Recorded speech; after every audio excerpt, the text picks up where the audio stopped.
Among many Filipinos, many of whom feel he's still their president. Steve Mallory has this report.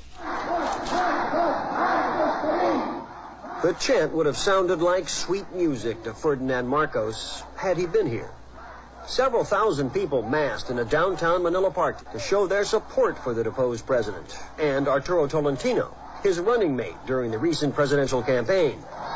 They cheered Tolentino and denounced the new government of President Corazon Aquino. The crowd's feelings for Marcos were clear.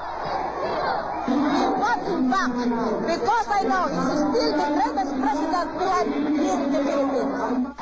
The crowd was small compared to what Marcos would have been used to, and apparently did not reflect the views of most Filipinos.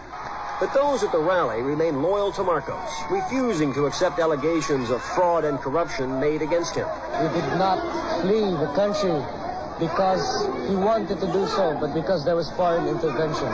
Despite the hidden wealth, we don't believe it, whether it's true or not. We don't care. He's still our president.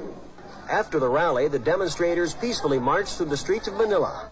Many of the organizers of these demonstrations are people who lost power when Marcos lost his. Now they're trying to get back a piece of the action, trying to let the Aquino government know that there's another voice in the country to be reckoned with.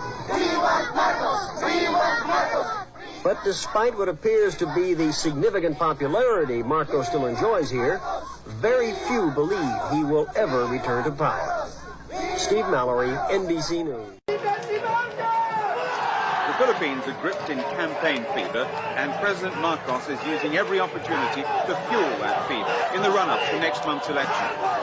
At a rally in Manila, his threats were almost apocalyptic. The opposition was working hand-in-hand with the communists, he charged. Opposition victory meant bloody civil war. You Lord, who have no gun, you the civilians, who are not soldiers, we will be the first to suffer. Many of us will die. It will be a bloody civil war. And so we should not allow this now. While there is still time, while there is still opportunity, we must prevent the occurrence of a civil war in our country. The Communist Party has called on its supporters to boycott the elections, but Marcos sees things differently. We cannot trust the opposition, whatever they may say.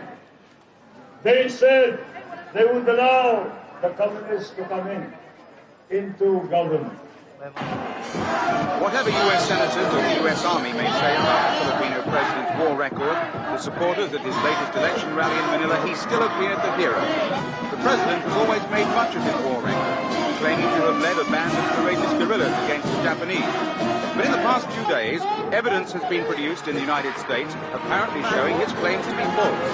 Former veterans of the Philippines campaign have come forward to say they never heard of Marcos during the war. The revelations come at an ideal time for opposition candidate Mrs. Cory Aquino, but she carefully avoided detail in a speech to the Manila Rotary Club.